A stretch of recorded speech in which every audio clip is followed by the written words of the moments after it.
The rest of what we have is very much centric on the Bulldogs, and it burns rather fiercely in the furnace.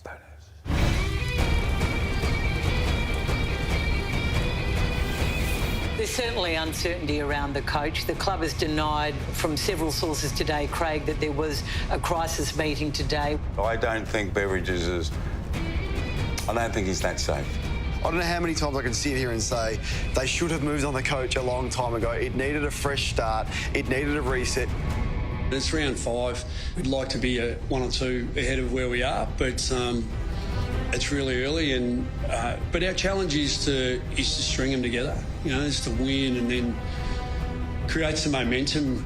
I'm not sure there's harmony at that football club. Well, I know there's not harmony, and I don't think there's harmony between who, Caro? Because if you're not on harmony with your management, or you've lost your senior players, you're in trouble.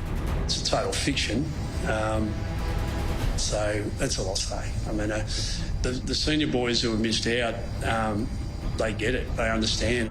Bevo knows that this group is not good enough to be a genuine contender, and he can't come out and say it.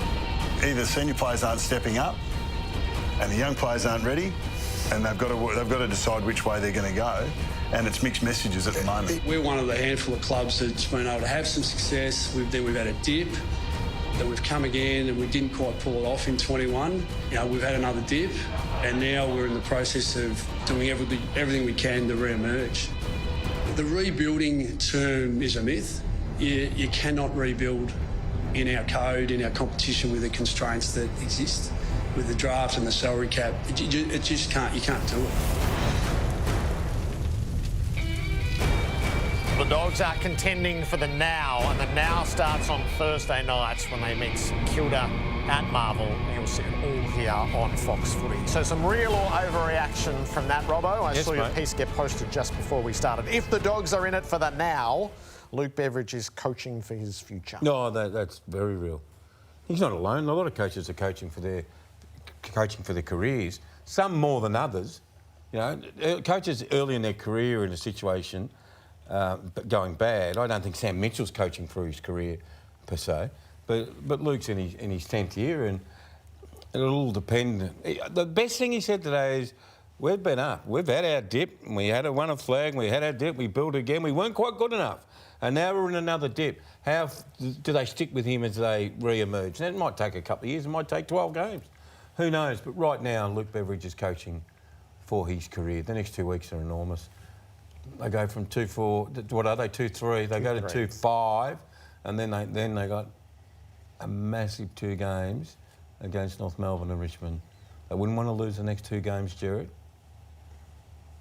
and lose one of those next 2 after that. Yep, yep. I can't say they're going to sack him, but the rumble will be enormous. I've got to change you didn't tell me how to change the. I've skipped 2 metres. God, I got to lick him before I go in there, don't I?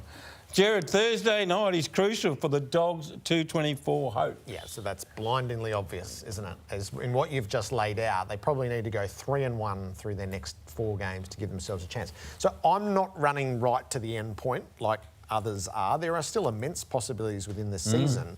They were terrible at the end on Friday night. But before that, it was an excellent game against Geelong, and they closed and closed. I think they were sort of just held at bay throughout, and they had a lot of things go right that they weren't. So they need to settle the team, get their mode of play really going, and dig into this. So teams typically respond after a week like this. St Kilda is they're not a high-flying team. They're a formidable opponent. The Bulldogs should feel like they're in the exact same weight division as the Saints, and then it's a tricky trip to Perth because Freo are playing really good footy. Then you've got 2 that they should win, and then they've got 4 against some of the true heavyweights, if you run it all the way through. But show us what it means right now. We'll be able to tell on Thursday night after a week like this. We will be. And when you have some of the commentary about this unity of the football club, if clubs hate anything, is when someone says there's divisions in the playing group. Brisbane hated that when they said the Las Vegas trip, there was divisions in the club. What? That's what ripped clubs apart. Now, last night there was conversations or commentary that there's disharmony in the football club. He bristled at that today. He bristled. It's football. A couple of senior blokes who are well liked aren't getting the game. Well, that's life. that is the footballer's life. Does that create disharmony? It creates edge, but there's got to be edge. It's football. It's not a bloody walk in the park. And then all the work of the off-season was to present to be successful. So once they straightened up that, you have to stop equivocating over whether we can be successful. We're in it for the now. Yeah. And I thought he was really clear on that today, and now we judge that. Yes. As we knew we were going to judge this season. I thought he was fantastic today, Luke Beveridge. Rebuilding is impossible. Yeah, I heard that. It was really, really interesting. And it made me think, what are we talking about? We're going to gut lists? And rebuild. I mean, we're looking at North Melbourne. I feel like North have been rebuilding since 2017, and I know that's not what's happening, but I think it's a bit of an overreaction. If you gut your list, I think it's near on impossible. It's going to take you 10, 12, 15 years the way we're looking. Gil McLachlan hated it. Yeah. Hated it. Too hard. Now, can you build or reset in transition? That's not impossible because it has to be done. Hawthorn won 3 Pete flags, mate, by building their team on the run. Introducing some kids, going to get some ready-made players. Yep. The question on the Dogs is they're trying to put kids in and they go and get Caulfield and Bramble and Harms. And you think, are these the kind of players that are going to propel you to another tilt at the Premiership? Probably not. They're reasonable players, but probably not. But I don't think it's impossible. He's got to pick the right players. They need their stars and their high picks all to pan out. The Hawthorn rebuild has stalled, Jared. I don't know. There's so much that's been said that's Hard real, questions and there's tonight, so much that's an overreaction. I'm going to lean on overreaction only because I called their game against Collingwood in the previous round, and their second half showed everything you want from a developing team that's trying to find its identity.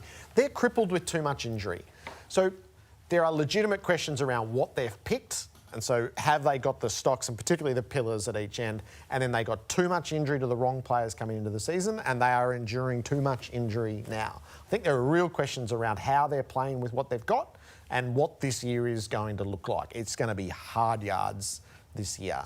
And they were shocking against the Suns. I'm not offering an alibi on that. That can't happen again. And I think Sam Mitchell made that perfectly clear publicly and then to them privately. You wouldn't want to see that happen. I'd like to have heard it privately. Oh, I think it would have been pretty straight up and down.